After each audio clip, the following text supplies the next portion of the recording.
Fantasy Challenge, FPL Challenge, a new way to play.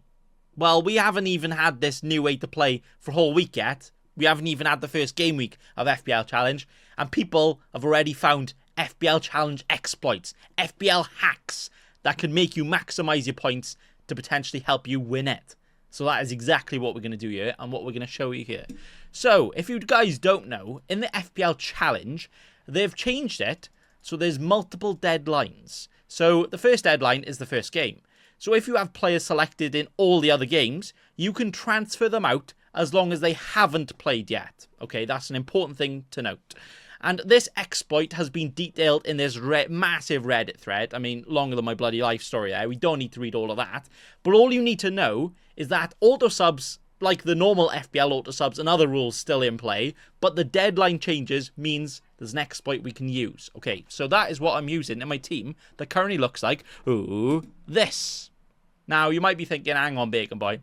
You got 2 defenders not playing, a goalkeeper not playing, and a striker not playing who never played in the Premier League before. What are you doing? Well, first, you're a cheeky scrub. I'm not a cheeky scrub. I'm not unlucky, right? Because one, if a defender doesn't play, guarantee clean sheet, right? Guarantee points, not pranked. What I am doing here is I'm taking use of this exploit, right? So as you can see, I have a full bench, a girthy bench of very well placed players, right? Not only are they on my bench ready for this amazing strategy, but they have amazing fixtures, so all the points, but they also play before all of these injured and players that won't play. So essentially, using the auto sub mechanics that FPL normally has, when Pedro Porro and Robinson get all of the points, it's not even an if, it's a when, right? It's going to get all the points in those fixtures. They will get automatically subbed in for my 2 players not playing. And now, because these players aren't playing until after, what I can do is watch to see if and when these players score all the points. So let's just say Pedro Porro and Robinson score all the points in the first few games, in all of these games before the Liverpool game. And then when it comes around to the Liverpool game, I see these points on my bench. I'm like, right, I want these points on my bench. So what I'm going to do is nothing. Socially distance away, and those players will get automatically subbed in. But if it is an unlucky, these players don't score any points, what happens then? Well, this is where the exploit comes into play, right? So if Pedro Porro doesn't score any points, if Robinson doesn't score any points, both of them lose their clean sheet, both of them red card, then they won't get subbed in if I transfer these players out for a player. Any player, as long as they play. Because the auto sub won't happen then. So if Porro and Robinson don't get the points, and I don't want their points to be subbed in, I will look at Trent, I will look at Matip, and I'll transfer them out for players playing after. I could get players in the Man United game, I could get any Liverpool defender that's actually playing. And as soon as I bring them in, it essentially gives me almost like a free hit on these players on my bench, right? I can watch to see if they score points. If they score points, I won't do anything, they'll be subbed in. If they don't score points, then I can transfer somebody else in to get their points instead. So I'm either getting Porro Robinson points or another player after the fact. So essentially gives you another bite at the bullet, you know? Same with Kumas in for Muniz as well. Muniz in for Kumas. So hopefully Kumas doesn't play because he's not actually injured. So be careful if you're using non-injured players for this. But if you are going to use this strategy, and I haven't explained this well, then unlucky. But essentially what you need is players that are playing last or after your players on your bench. And you also want players that aren't playing, because then if you don't make any changes, then they'll get subbed in. But if your players in the bench don't score points, then you can transfer these players out during the week and get in any players. Because that's the whole point of these deadlines, is that you can make changes during the week. And this is FPL Challenge. It doesn't cost hits. It doesn't cost anything. You can do it as much as you want. So that will be lovely stuff. But reminder, once a player has played, their points are locked in. That's why this exploit is even better, because the points are locked in on the bench. They're locked in your team. But then using this exploit, this hack, that's when you can decide if you want to bring those points in or leave them on your bench. So, best case scenario, this is the team. I make no changes, no transfers, no subs, anything throughout the entire week, right? And then what will happen then, all of these sub players will come on, I'll have a sexy starting 11 and all of the points, right? worst case scenario, Kumas doesn't, well, worst case, all right, well, let's go one by one. So first off, we got Martinez. I know he plays after these, but I'm going to go one by one. Martinez plays, keeps a clean sheet. What do? I don't touch Alisson. I will get the Martinez points. Lovely stuff.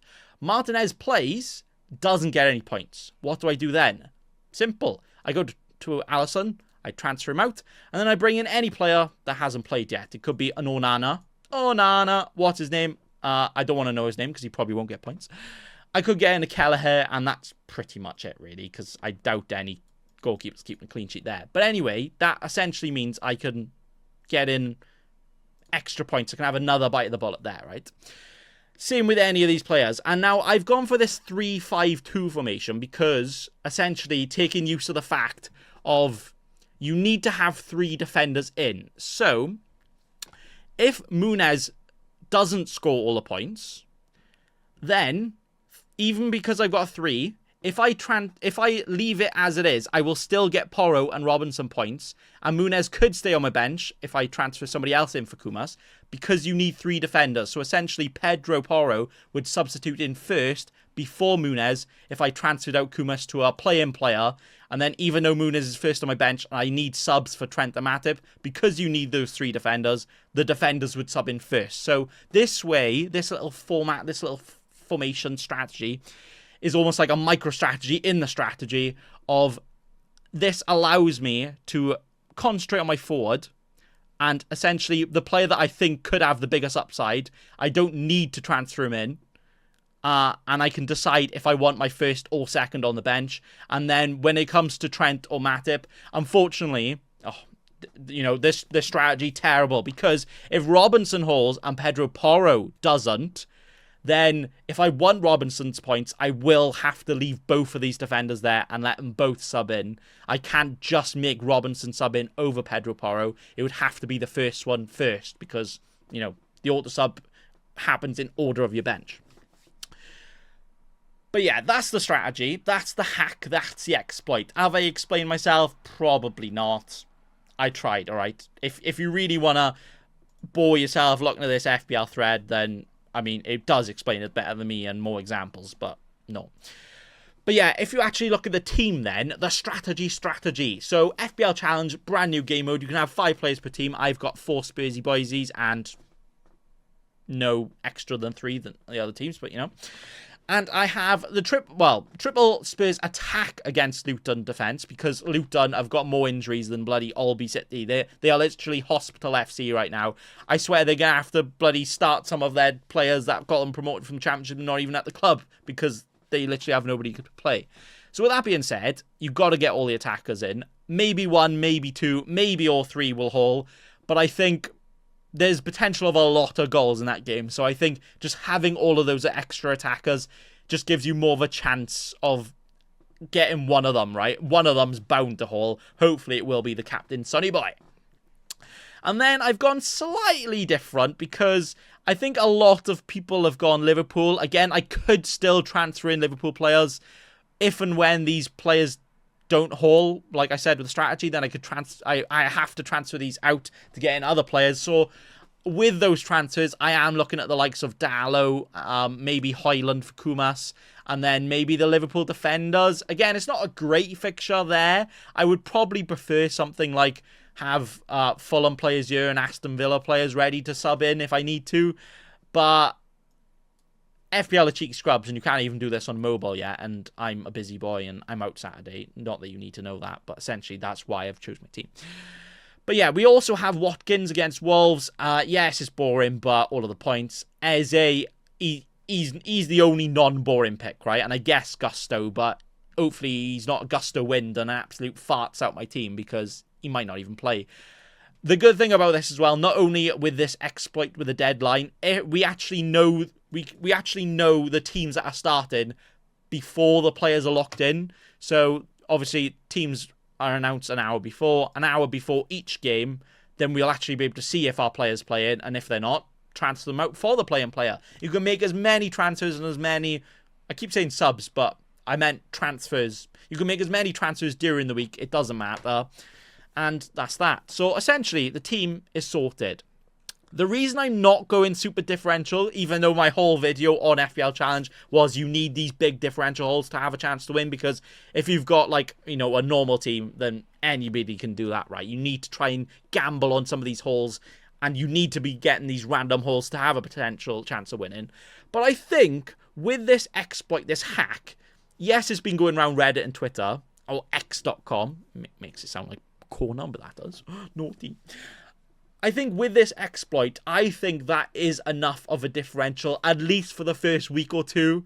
And then when the casuals start catching on and realizing what they can do about it, then I think we'll probably start have to gamble with the holes. But with the fact that Luton have so many defenders out, and the fact that I can have all of the holes from Fulham, Boise's anyway, and Martinez and goalkeeper, and then Chelsea Boise's, and then Eze points, and that's all I have to say. So essentially, FPL hack confirmed, FPL challenge completed, mate.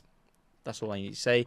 And we are actually going to win this. Now, if you guys don't even know what FPL challenge is, well, too late. Go find out. It's a new game mode, and it's amazing, and I'm really excited for it, because it's essentially how I've been playing the regular fantasy game mode. I mean, I've literally taken 30 nits this game week. Why? I think I'm playing FPL challenge in regular game mode, because that's just what I like to do. So turns out this game mode is literally made for me. Never mind, I like it. So I love that. And maybe that also means I'll win it. If not, it will be a big boy unlucky.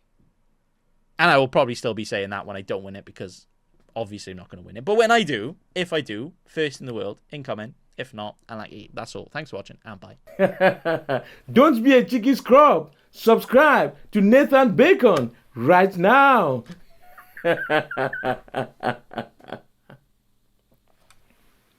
Don't let your memes be dreams.